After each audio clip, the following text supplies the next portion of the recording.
Un sommet Zelensky-Poutine se profile. La date et le lieu sont encore à confirmer. L'OTAN tient d'ailleurs une réunion sur ce sujet aujourd'hui car l'enjeu de cette rencontre est immense.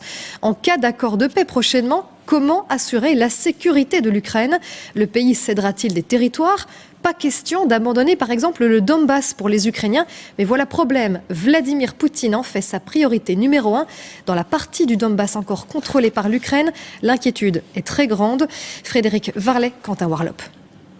Des routes désormais recouvertes de ces filets installés à la hâte.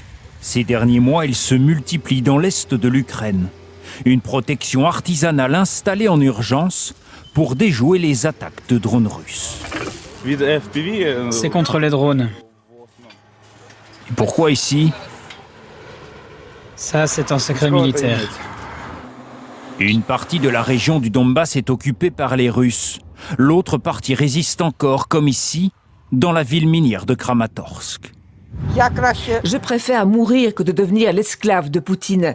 Il veut notre territoire ? Eh bien non, ce n'est pas possible. Pour obtenir la paix, l'Ukraine pourrait céder des territoires comme le Donbass, une perspective qui révolte ces Ukrainiens. Ce que je crains le plus, c'est qu'on nous abandonne. Beaucoup craignent d'être sacrifiés, alors certains se disent prêts à partir si la Russie prend le contrôle. Si la Russie vient ici, nous ne resterons pas, nous partirons loin. Sur le terrain, sirènes et bombardements rythment toujours leur quotidien depuis près de 3 ans et demi.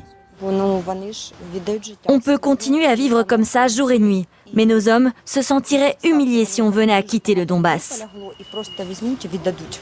Moscou rappelle de son côté que la conquête totale du Donbass reste une condition pour mettre fin à la guerre.